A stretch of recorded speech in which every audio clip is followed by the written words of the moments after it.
Olá, meu nome é Amanda, eu sou advogada na área de Direito Condominial e vice-presidente da Comissão de Direito Condominial da OAB de Campinas. Hoje eu vim falar para vocês sobre as obras dentro de um condomínio e aí, bem rapidamente, qual que é o quórum necessário para se aprovar essas obras.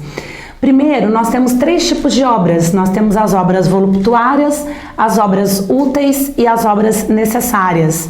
As obras voluptuárias são obras para mero deleite, obras que agregam valor, mas que não são nem úteis e tão pouco necessárias, tal como um aquecimento de piscina. As obras úteis, ela melhora o uso da coisa, como por exemplo, uma modernização de elevador. Ela não é necessária, a gente vai ter um elevador funcional do mesmo jeito, só que eu vou modernizá-lo, então isso seria uma obra útil para o condomínio. E aí as obras necessárias, que são aquelas que lidam com a conservação da coisa. E aí é muito importante, inclusive, que o síndico fique atento a essas obras de conservação. Pois bem, para eu fazer uma obra voluptuária, eu preciso de 2/3 dos condôminos, de 2/3 da totalidade dos condôminos. A obra necessária vai depender muito da convenção de cada condomínio. Há condomínio que determina um teto, um limite de gastos para esse síndico com essas obras necessárias, que às vezes são emergenciais ou não. Então a gente precisa primeiro verificar aí na tua convenção se você tem um limite de gastos que nem necessite de uma assembleia para fazê-lo.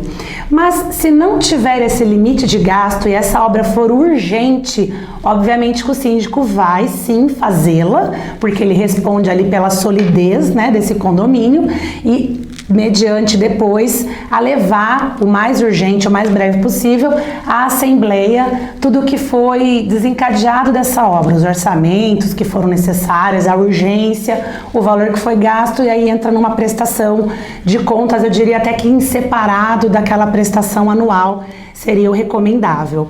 E com relação às obras úteis, a gente precisa então de maioria absoluta, que seria 50% mais um, que seria o exemplo que eu dei para vocês de um melhoramento de elevadores. Então é muito importante ficar atento a esses quórums para não gerar uma nulidade. De repente aí uma obra, um condômino pode embargar uma obra e você tem que desfazer ou indenizar o condomínio, arcando aí com dinheiro do próprio bolso, porque o síndico pode ser responsabilizado culposamente ou dolosamente por não ter respondido a esse quórum que está disposto lá no Código Civil. Então essa é a minha dica de hoje, espero que tenha auxiliado os senhores síndicos e até a nossa próxima dica.